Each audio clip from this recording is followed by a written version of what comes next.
ಎಲ್ಲರಿಗೂ ನಮಸ್ಕಾರ.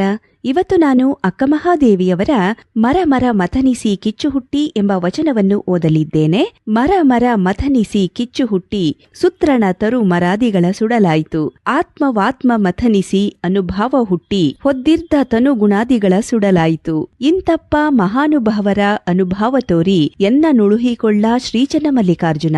ಈ ವಚನದ ಭಾವಾರ್ಥ ಈ ರೀತಿಯಾಗಿದೆ. ಮರಕ್ಕೆ ಮರ ಉಜ್ಜಿ ಬೆಂಕಿ ಹುಟ್ಟಿ ಸುತ್ತಲಿರುವಂತಹ ಎಲ್ಲಾ ಮರಗಳು ಬೂದಿಯಾಗಿವೆ. ಆತ್ಮಕ್ಕೆ ಆತ್ಮವು ಸಮ್ಮಿಲನಗೊಂಡು ಅನುಭಾವ ಹುಟ್ಟಿ ಹೊದ್ದಿಕೊಂಡ ದೇಹದ ಗುಣಗಳ ಬೂದಿಯಾಗಿಸಿಹೆ. ಇಂತಹ ಶರಣರ ಮಹಿಮೆಯ ತೋರುತ್ತಾ ಉದ್ಧರಿಸು ಶ್ರೀಚನ್ನ ಮಲ್ಲಿಕಾರ್ಜುನ ಎಂದು ಅಕ್ಕಮಹಾದೇವಿಯವರು ಈ ವಚನದಲ್ಲಿ ತಿಳಿಸಿರುವಂಥದ್ದು.